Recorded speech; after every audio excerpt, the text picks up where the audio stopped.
Rick Dale had become much more than the star of American Restoration. He was the reason millions of viewers tuned in every week. His incredible ability to transform rusted, forgotten antiques into museum-quality treasures made the show unlike anything else on television. Fans loved watching old gas pumps, vintage soda machines, classic motorcycles, jukeboxes, and even rare historical artifacts come back to life.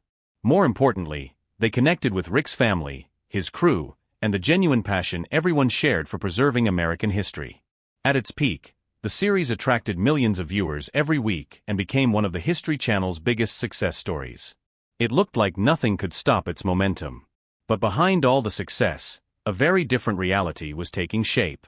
The more popular the show became, the more producers wanted to turn it into traditional reality television.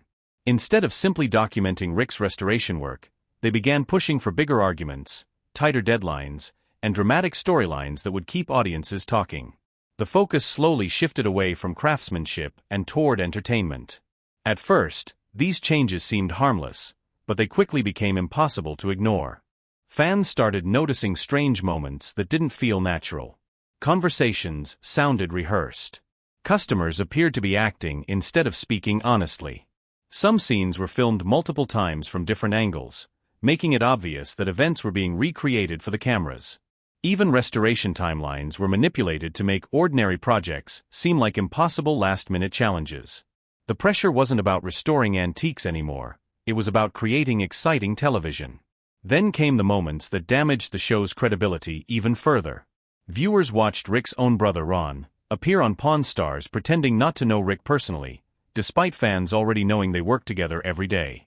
Another episode suggested that a badly damaged antique slot machine had been restored, when in reality a completely different machine had been purchased and used instead.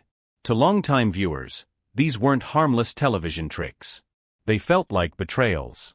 The authenticity that had made American Restoration so special was beginning to disappear. Behind the scenes, Rick found himself losing more and more control over his own business.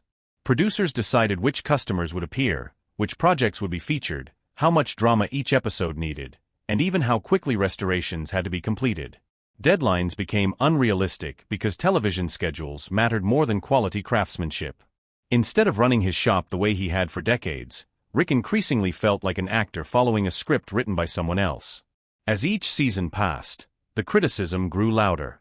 Fans complained that the show had become more about family arguments than incredible restorations. Professional restorers accused the series of sacrificing historical accuracy just to make antiques look flashier on camera. The very people who had helped make the show successful were beginning to turn against it. Rick could see exactly where things were headed, and he knew something had to change. What happened next surprised almost everyone. Faced with a choice between protecting his reputation or protecting his television career, Rick made a decision that few reality stars would ever consider. He chose to walk away from one of cable television's biggest hits, even if it meant leaving behind fame, financial security, and a paycheck worth millions. That single decision would not only change his own life, it would completely reshape the future of American Restoration.